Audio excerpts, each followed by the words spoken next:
모든 사람의 유일한 구원이 되시는 분은 오직 예수 그리스도 한 분뿐이십니다. 하나님께서는 우리에게 다른 구원의 이름을 허락하시지 않으셨습니다. 하나님이 세상을 이처럼 사랑하사 독생자를 주셨으니 이는 그를 믿는 자마다 멸망하지 않고 영생을 얻게 하려 하심이라. 이렇게 예수님을 믿는 자는 영생을 얻습니다. 정확하게 말하면 구원의 확신을 가지고 살아가게 되는 거예요. 이렇게 예수님을 믿음으로 구원의 확신을 가지고 살아가게 된다면 예수님이 다시 오시는 그날까지 우리 주님이 주신 말씀을 기억하고 지켜 행하는 삶을 살아가야 되는 겁니다. 그것이 구원받은 백성들이 이 땅을 살아가는 천국 백성의 삶인 겁니다. 특별히 우리가 지금 마태복음의 말씀을 계속 보고 있고 최근에 산상수훈의 말씀을 보고 있는데, 여러분, 이 산상수훈의 말씀이 구원받은 하나님의 자녀들이 이 땅에서 어떻게 살아가야 되는가, 그 생활에 대한 어떤 규범과 같은 말씀입니다. 이렇게 살라는 거예요. 예수님은 율법과 자신을 비교하시면서 특별히 구원받은 우리에게 율법보다 더 높은 수준의 삶을 살 것을 자꾸만 요구하십니다. 여러분, 왜 더 높은 수준을 요구하실까요? 예수님의 품격 때문에 그럴까요? 아니면 세상 앞에 나를 믿는 자들은 이 정도의 수준이다 자랑하고 싶은 걸까요? 여러분, 분명한 것은 그 수준이 아니면 구원받을 수 없기 때문이에요. 우리가 지난주 말씀에도 봤듯이 형제에게 노하는 자마다, 형제에게 분노하는 자마다 심판을 받는다고 그랬어요. 형제에게 인격적인 모독을 한다든가 욕을 한다든가 저주하는 사람은 지옥불에 떨어진다고 그랬어요. 여러분, 이것은 예수님이 우리를 겁주려고 하시는 말씀이 아니에요. 마음에 있는 이 속마음들이 다 겉으로 표출될 수 있다는 겁니다. 그리고 하나님은 행동만 보시는 것이 아니라 우리의 속마음도 다 보신다는 거예요. 어떤 생각을 하는지, 어떤 마음을 품고 있는지 사람에게만 안 보일 뿐입니다. 여러분, 그릇이 있는데 겉은 굉장히 깨끗해요. 근데 그 속이 지저분하다면 누가 그 그릇을 쓰겠어요? 여러분, 우리가 겉모습은 사실 다 그럴듯해요. 어디 가서 큰 죄 안 짓는 것 같고 그냥 그럴듯하게 살아가지만 사실 여러분, 우리의 속마음은 그렇게 깨끗한 편이 아닌 것 같아요. 여러분, 내 마음의 그릇을 누가 쓰시겠어요? 하나님이. 여러분, 우리가 어떻게 구원받을 수 있겠어요? 그런 속마음을 가지고. 심판이 두려워서 죄를 안 짓는 것이 아니라 내 마음이 변화돼서 죄를 이겨낼 수 있는 그런 구원의 삶을 우리가 살아내야 되는 겁니다. 오늘 말씀도 참 부담스러운 말씀이에요. 근데 이 세상 기준보다도 훨씬 더 높은 수준을 자꾸만 말씀하시거든요. 왜 이렇게 주님이 말씀하실까? 우리를 괴롭게 하려는 것이 아니라 정말 우리 주님이 우리를 사랑하시기 때문입니다. 우리에게 허락하신 그 구원의 길에서 벗어나지 않도록, 그 구원의 바른 길을 갈 수 있도록 계속 이 말씀을 주시는 것이고, 결국 주님께서 원하시는 이런 삶을 살아낼 때 우리가 이 세상 가운데 빛을 선포할 수 있는 그 믿음의 삶을 살아내는 거예요. 우리를 향한 예수님의 사랑은 십자가로 끝난 것이 아닙니다. 지금도 주님은 우리를 구원의 길, 구원의 확정이 이루어질 때까지 말씀으로, 성령으로 우리를 계속해서 인도해 나가시는 거예요. 우리가 그 주님 말씀에 순종할 수 있기를 축복합니다. 오늘 본문은 크게 세 가지로 나누어지거든요. 간음, 그리고 이혼, 그리고 맹세. 공통적으로 생각되는 것이 다 그 출발이 마음이라는 거예요. 마음. 먼저 예수님은 간음에 대해서 말씀하십니다.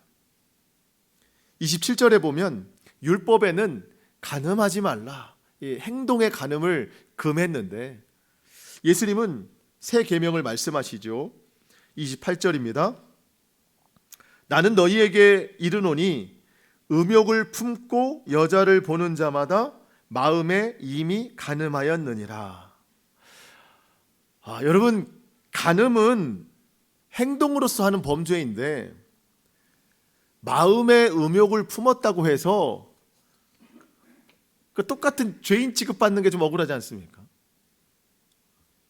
아니 그 행동이야 뭐 우리 마음대로 하면 안 되지만 마음은 마음대로 해도 되잖아요. 마음은 감추어져 있으니까 내 마음에서 일어나는 거는요 나밖에 모르잖아요. 그러니까 표정 관리만 좀 잘하면 되고 그냥 행동으로만 표출되지 않으면 괜찮은 거 아닌가 그렇게 생각하는 것이 좀 당연해 보이고, 그리고 여러분 솔직히 뭐 행동으로 다 표출되는 사람보다 마음에 머물러 있는 것이 훨씬 더 훌륭해 보이지 않습니까? 그런데 예수님은 그 마음에 음욕을 품고 여자를 보는 자마다, 여자분들도 안심하면 안 됩니다. 여기 성경에 여자라고 써 있어 그렇지 여자분들도 마찬가지예요. 마음에 음욕을 품고 남자를 보는 자마다. 여러분 세상이 얼마나 악해진 줄 아세요? 마음에 음욕을 품고 동성을 바라봅니다. 그렇게 마음에 음욕을 품고 바라보는 자마다 이미 간음하였다고 말씀하십니다. 왜 이렇게 말씀하실까? 여러분 음욕이라고 하는 것은요 가벼운 마음이 아니에요. 행동이 될 수 있는 마음이에요. 마음에 품은 것은 언제든지 또 얼마든지 행동이 될 수 있는 겁니다. 선한 마음을 품으면 선한 행동이 나오고 악한 마음을 품으면 악한 행동이 나오고, 여러분 닭이 알을 품으면 뭐가 나오죠? 병아리가 나옵니다. 독사가 알을 품으면 뭐가 나와요? 독사가 나옵니다. 품는 것이 나와요. 지난주 우리가 살인하지 말라 이 율법의 계명을 배웠는데, 여러분 살인은 뭘 품었기 때문이에요? 분노를 품었기 때문에 그게 결과로 나오는 겁니다. 여러분 간음 그냥 되는 게 아닙니다. 음욕을 품었기 때문에 간음이라는 행동이 나오는 거예요. 물론 음욕을 품었다고 해서 다 간음의 행동을 하는 것은 아닙니다.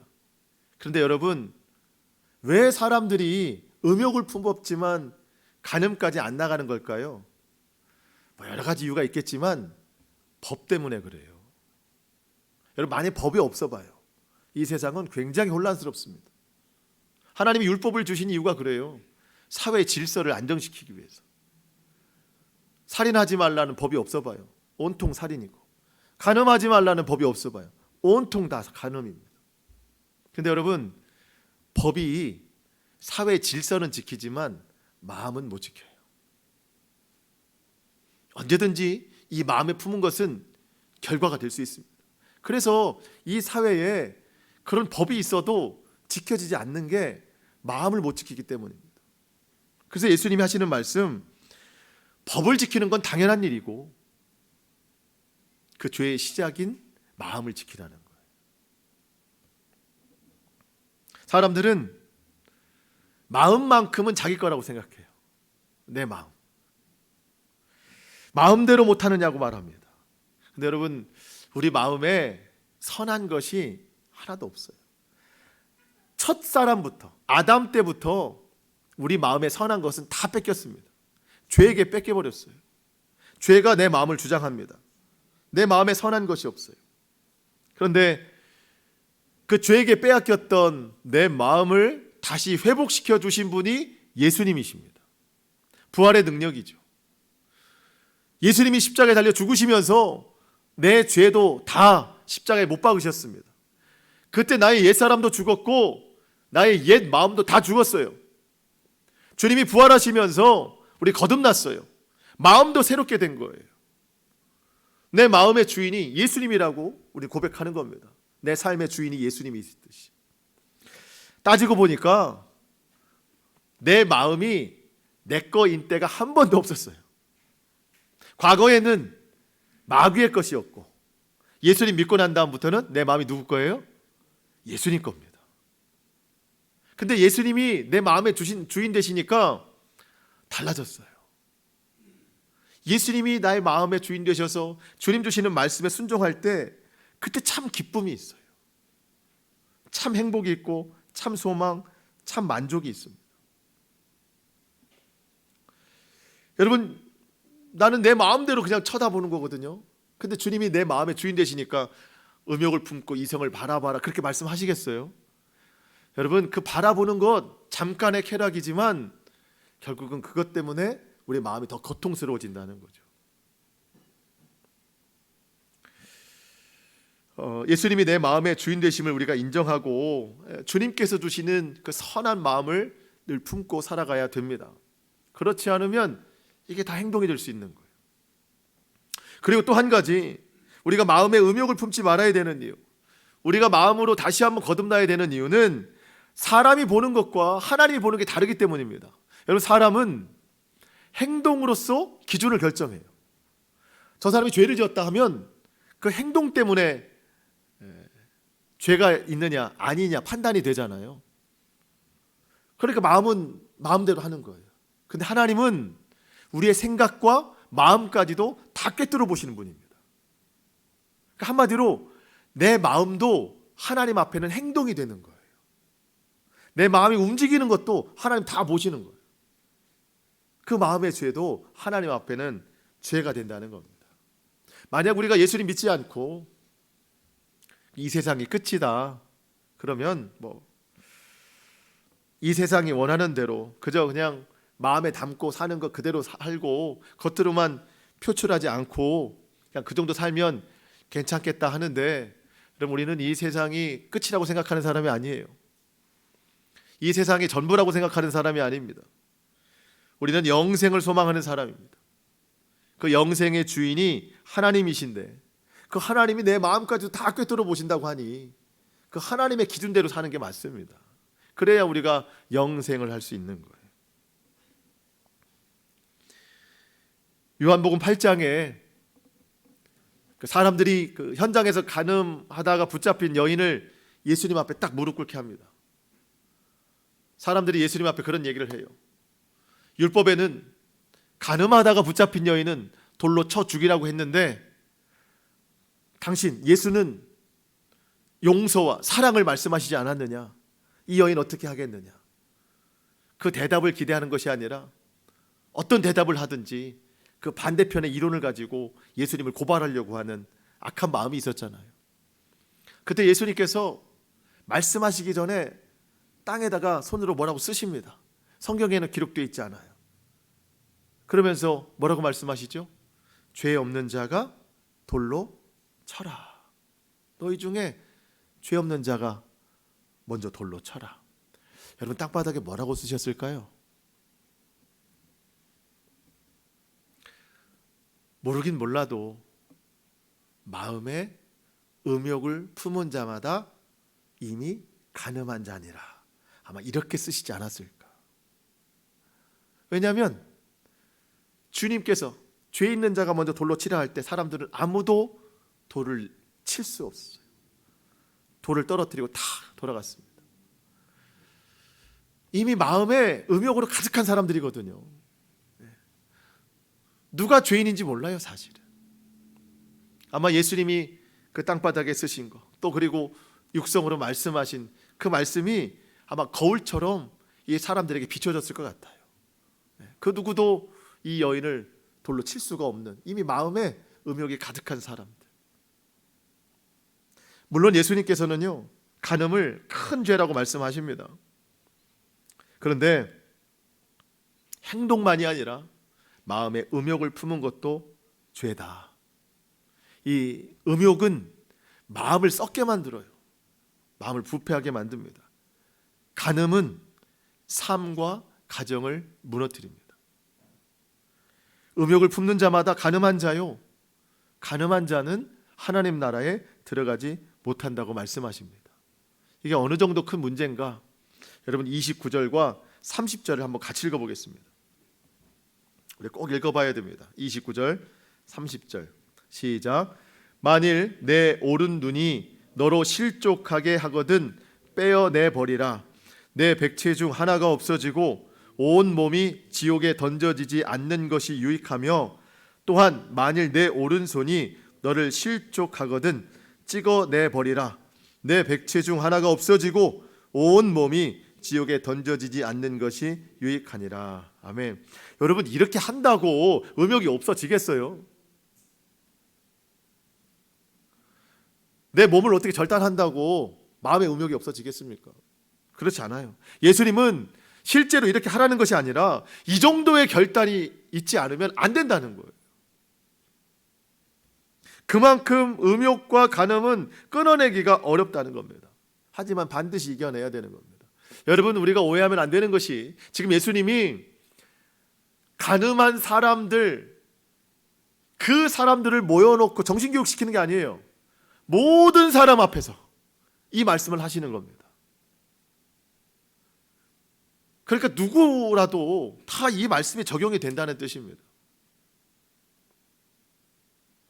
근데 제가 오늘 이 말씀을 보면서 한 가지 새롭게 깨달은 게 있는데, 여러분, 내가 마음에 음욕을 품었을 때 나를 실족하게 하는 것이 다른 사람도 아니고 마귀도 아니고 내 오른 눈이 나를 실족하게 한다는 거예요. 만일 너의 오른 눈이 너를 실족하게 하거든 빼어내버리라. 여러분, 이 실족하게 한다는 뜻이 걸려 넘어지게 한다는 뜻입니다. 이 헬라어 단어가 영어가 돼서 우리가 짐승을 잡을 때 덫을 놓잖아요. 이 덫이라는 단어가 여기서 나온 거예요. 그러니까 내가 걸려 넘어지도록 덫을 놓는 것이 내 오른 눈이라는 거예요. 나를 붙잡으려고. 오른손도 마찬가지예요. 나를 걸려 넘어지게 하려고 나를 붙잡는 것이 내 오른손이라는 겁니다. 저는 이거 보고 정말 이 죄 짓는 내 모습이 정말 형편없구나. 내가 나를 붙잡고 있구나. 내가 나를 걸려 넘어지게 하고 있구나. 여러분, 하나님이 우리에게 왜 육체를 주시고 우리 몸에 왜 이 몸에 지체를 주셨을까요? 하나님의 영광을 위해서 쓰라는 거잖아요. 그런데 죄에 쓰임 받고 있고 또 그 죄에 내가 걸려 넘어지게 내 스스로가 그렇게 나를 덫을 놓고 있고, 참 이런 안타까운 삶을 내가 살아내고 있구나. 로마서 6장 13절 말씀을 제가 세 번역으로 읽어드리겠습니다. 그러므로 여러분은 여러분의 지체를 죄에 내맡겨서 불의의 연장이 되게 하지 마십시오. 불의한 곳에 이 몸을 도구로 쓰임받지 말라는 겁니다. 오히려 여러분은 죽은 사람들 가운데서 살아난 사람답게 여러분을 하나님께 바치고 여러분의 지체를 의의 연장으로 하나님께 바치십시오. 여러분, 우리의 눈, 우리의 입, 우리의 손 다 하나님께 바쳐야 돼요. 하나님께 영광이 되어야 됩니다. 그렇지 않으면 나를 지옥불로 데리고 가는, 걸려 넘어지게 하는 잘못된 도구가 된다는 거예요. 내 것인데.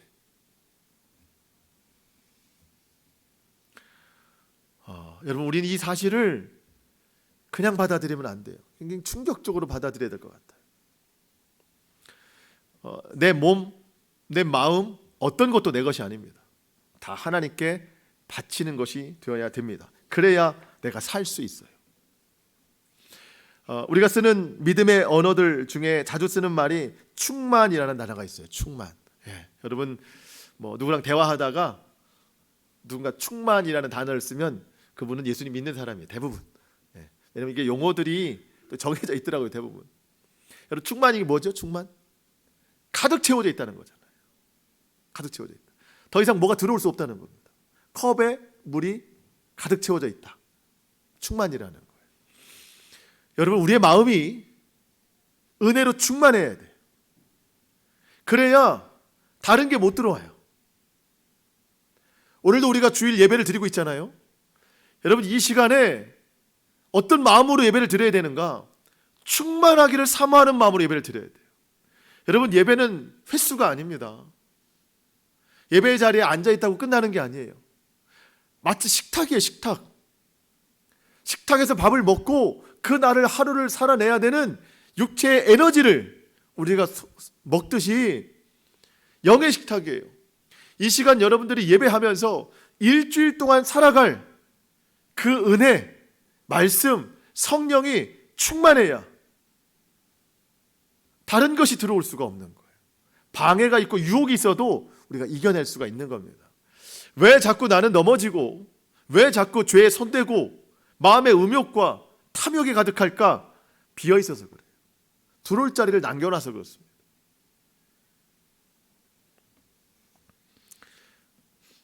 여러분, 충만하시기 바랍니다. 은혜가 충만해져야 돼요. 말씀이 충만해야 돼요. 성령이 충만해야 돼요. 그래야 이겨낼 수 있고, 그래야 들어올 자리를 허용하지 않는 것입니다. 여러분, 음욕은 쉽게 끊어지지 않습니다. 시간이 지난다고 해결되지 않아요. 음욕과 음행 이기는 방법은 다른 거 없어요.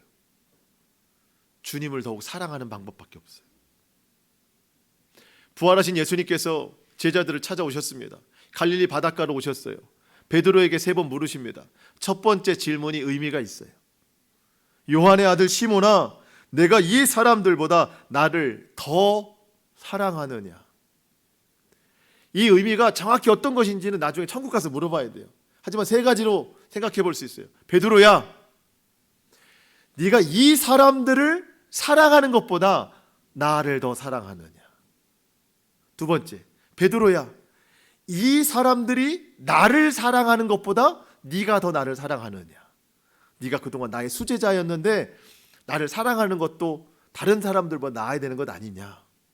세 번째, 베드로야, 너의 삶, 너의 그물, 너의 배, 이 삶의 모든 것, 그것을 사랑하는 것보다 나를 더 사랑하느냐? 무엇인지 정확히는 몰라요. 하지만 분명한 거, 베드로야, 나를 더 사랑하느냐? 예수님은 아십니다. 우리가 더 사랑하는 것들이 있다는 것을. 죄를 사랑하고 음욕이 있고 탐욕이 있고 정욕이 있다는 것을 주님은 다 아세요. 그때마다 주님은 베드로에게 물으셨던 것을 똑같이 물어보십니다. 사랑하는 누구누구야, 네가 마음에 품고 있는 그것들보다 나를 더 사랑하느냐? 우리 뭐라고 대답하죠? 예, 주님만이 아십니다. 그것도 참 대답이 그 속에 여러 가지가 있죠. 주님 죄송합니다. 주님 잘못했습니다. 주님만 더 사랑하겠습니다. 결국 뭐예요? 이전보다 더욱 주를 사랑하겠나이다. 예수님을 더 사랑하지 않고는 마음의 음욕이 끊어질 수가 없어요. 우리 모두가 마찬가지입니다. 음욕뿐만이겠습니까? 탐욕, 정욕 다 마찬가지예요. 다른 방법으로는 이겨낼 수가 없습니다. 여러분, 우리가 한두 번 노력해보는 거 아니잖아요. 내 마음의 결단 가지고는 안 됩니다. 내 마음속에 주님 사랑으로 충만해야 돼요. 그래야 어떤 인간의 욕구를 이겨낼 수 있는 거예요. 저와 여러분이 이전보다 더욱 주님 사랑해서 그 사랑으로 모든 것들을 이겨낼 수 있기를 축복합니다. 31절, 32절은 이혼에 관한 말씀인데요. 이 말씀도 넓은 범위에서 보면 간음에 관한 주제입니다. 31절, 32절 같이 한번 읽어보겠습니다. 또 일러스되 누구든지 아내를 버리려거든 이혼 증서를 줄 것이라 하였으나 나는 너희에게 이르노니 누구든지 음행한 이유 없이 아내를 버리면 이는 그로 간음하게 함이요 또 누구든지 버림받은 여자에게 장가드는 자도 간음함이니라. 아멘. 자, 31절 말씀이 예법이거든요. 율법. 여기에 해당되는 말씀이 신명기 24장 1절인데 뭐라고 적혀 있냐면 사람이, 그러니까 여기서 이제 남자가 아내를 맞이하여 데려다가 그에게 수치되는 일이 있음을 발견하면, 살다가 수치되는 일이 있으면 그 여자를 기뻐하지 않는다면 이혼 증서를 써서 돌려보내라는 거예요. 근데 여기 수치되는 일이 뭘까? 그 당시에 2가지 강력한 주장들이 있었습니다. 첫 번째는 결혼했는데 이 여자가 음행한 사실이 있거나 또 현재도 그렇거나 그게 용서가 안 되면 이혼 증서를 써서 내보내라는 거예요. 또 한 가지, 수치스러운 일이 뭔가 있을 때 남자가 생각할 때 조금만 못마땅해도 그냥 수치스럽다 생각하면 이혼 증서 써서 보내라는 겁니다. 관련 자료를 보면 구체적으로 뭐라고 기록이 되어 있냐면요, 밥을 태운 것도 수치스러운 일이라는 거예요. 참 여성분들은 좋은 시대에 좋은 곳에 태어나셨습니다. 이 당시에 태어나셨으면 어떻게 할 뻔했어요? 반찬이 간이 안 맞다? 이혼 증서. 근데 여러분, 기준이 있나요?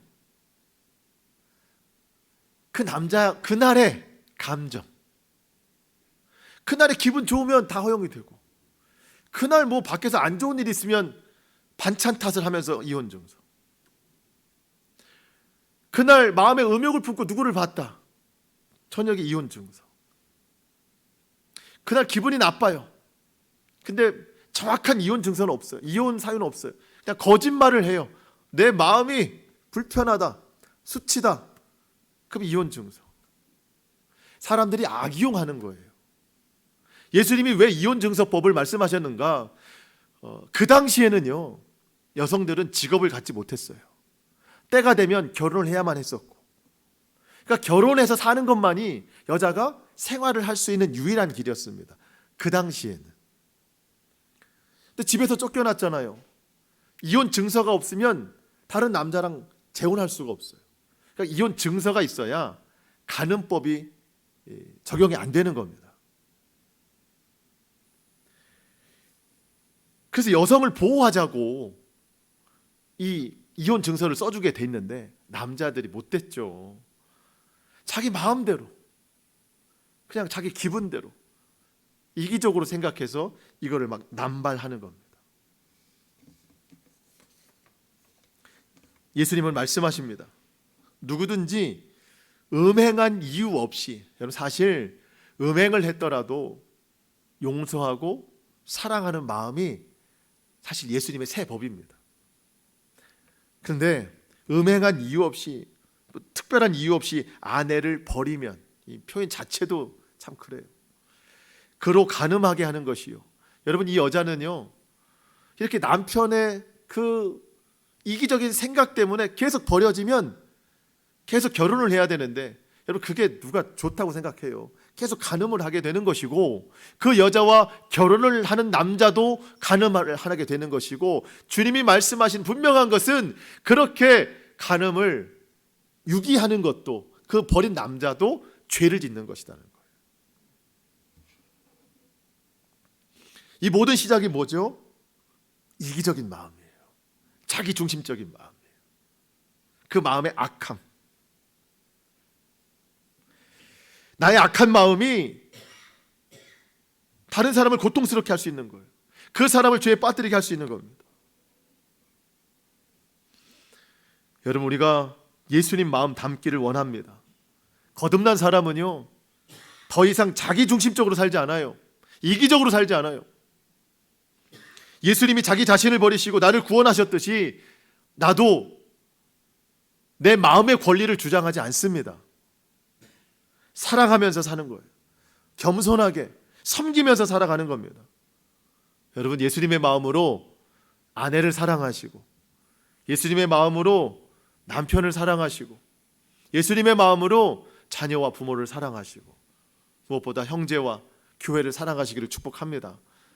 내 마음을 더 이상 고집하지 않아요. 마지막입니다. 33절로 맹세에 관한 교훈인데요, 33절, 또 옛사람에게 말한 바 헛맹세를 하지 말고 내 맹세한 것을 주께 지키라 하였다는 것을 너희가 들었으나, 34절 상반절, 나는 너희에게 이르노니 도무지 맹세하지 말지니. 여러분, 사람이 얼마나 간사한지 몰라요. 특별히 유대인들, 이스라엘 사람들은요, 하나님이라는 이름은 두려워서 부르지도 못해요. 그래서 성경을 쓴다든가 성경을 읽을 때 하나님이라는 단어만 나오면은요, 읽다가도 가서 목욕하고 와서 다시 읽어야 돼요. 그 이름을 쓸 때도 마찬가지. 그 정도로 하나님에 대한 이름은 너무 두려워하거든요. 맹세를 하는데도 하나님이라는 이름을 가지고 맹세하면 큰일 납니다. 왜냐하면 못 지키면 그 뒤에 있을 일을 감당 못하기 때문에. 사람들이 교묘하게 맹세를 하는데 하늘로 맹세하겠다. 34절에 보니까 난 땅으로 맹세하겠다. 이게 교묘하게 하나님이라는 이름만 안 쓰지, 여러분 하늘의 주인은 누구십니까? 하나님이시잖아요. 땅의 주인은 하나님이시죠. 예루살렘으로도 맹세하지 말라 하는데 예루살렘은 성전이 있는 곳입니다. 성전의 주인은 하나님이십니다. 그러니까 다 하나님이라는 이름만 교묘히 빼놓고 그 정도로 나는 강하게 맹세한다는 뜻을 비추고 있는 겁니다. 36절에 보니까 자기 머리로도 맹세하지 말라. 이게 생명 걸고 맹세하지 말라는 뜻인데 생명은 누구 거죠? 하나님 겁니다. 그러니까 얼마나 간사한지 몰라요. 하나님이라는 이름 빼놓고는 다 하나님으로 맹세한다는 뜻입니다. 그러지 말라는 거예요. 여러분, 사람이 왜 약속하면서 맹세를 하죠? 약속해놓고 안 지키니까. 이미 약속을 해놓고 지키지 않은 전적이 화려해요. 그러니까 이번에 약속한다고 해도 믿지를 않는 겁니다. 그러니까 방법은 뭐밖에 없어요? 맹세밖에 없어요. 근데 맹세는 또 다른 맹세를 낳을 뿐입니다. 예수님 말씀하십니다. 맹세하지 말라. 무슨 뜻이죠? 맹세가 필요 없는 신뢰를 갖추라는 거예요. 믿을 만한 사람 되라는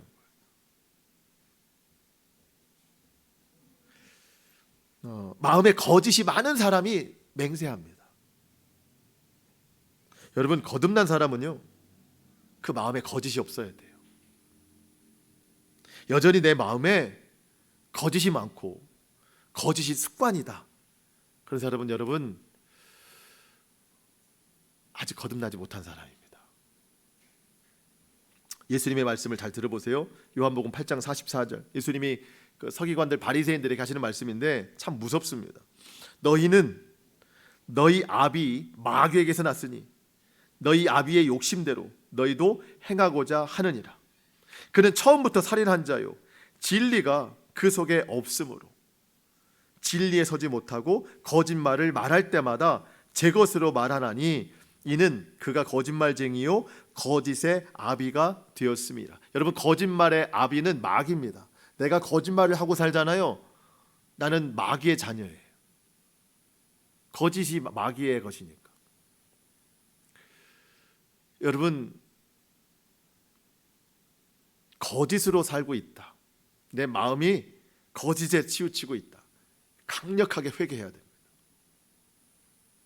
우리는 진리에 서야 됩니다. 진리를 알지니 진리가 너희를 자유롭게 하리라. 거짓말이, 내 마음의 거짓이 잠깐은 그 상황을 모면하게 할 수 있지만 영원한 형벌은 절대 모면시키지 못합니다. 진리로 사는 것이 잠깐은 손해보는 것 같고 느리게 가는 것 같지만 결국엔 진리가 이기고 진리가 우리를 자유롭게 합니다. 우리 마음엔 항상 두 가지 길이 있어요. 진리의 길과 거짓의 길. 여러분, 우리는 자꾸만 거짓의 길로 눈을 돌립니다. 하지만 그 길은 곧 낭떠러지예요. 여러분, 진리의 길을 걸어갈 수 있기를 축복합니다. 맹세하지 말라고 그랬어요. 자꾸 거짓이 있으니까 말이 많아지는 거예요. 자꾸 나를 설득시키려고 하는 거예요. 예수님 뭐라고 말씀하시냐면 마지막 37절에 보니까 옳다, 아니다, 이 정도만 얘기해도 믿을 만한 사람이 되라는 겁니다. 우리 사랑하는 성도들, 여러분들이 어디 가서 그게 맞아, 딱 이 두 글자 했는데 사람들이 다 신뢰할 수 있는 믿을 만한 사람 되시기 바랍니다. 여러분들이 어디 가서 이건 아니야, 아니야라는 딱 말만 했는데 사람들이 그럼 정말 아니야, 저 사람은 거짓이 없어, 정말 신뢰할 수 있는 그런 빛과 소금 살기를 축복합니다. 말씀을 마치겠습니다. 잠언 4장 23절. 모든 지킬 만한 것 중에 더욱 내 마음을 지키라. 생명의 근원이 이에서 남이니라. 오늘 몇 가지 주제를 나눴지만 결국 마음에서 시작되는 거예요. 우리 마음을 주님께 내어드려야 됩니다. 내 마음도 내 마음대로 하는 게 아니에요. 주님 마음대로 하는 거예요. 그래야 내가 살 수 있는 겁니다. 살다 보면 마음의 위기가 또 찾아옵니다. 그때마다 선한 마음을 구하고 분별의 지혜를 구해야 됩니다. 그래서 주님 십자가로 우리에게 허락하신 이 구원의 확신, 주님 다시 오시는 날 확정될 때까지 우리가 이 마음 지키면서 그 선한 마음의 행동들이 우리 삶의 곳곳에 드러나는 그리스도의 향기를 드러내는 우리 모든 삶이 될 수 있기를 주님의 이름으로 축복합니다. 아멘. 우리 기도하시겠습니다.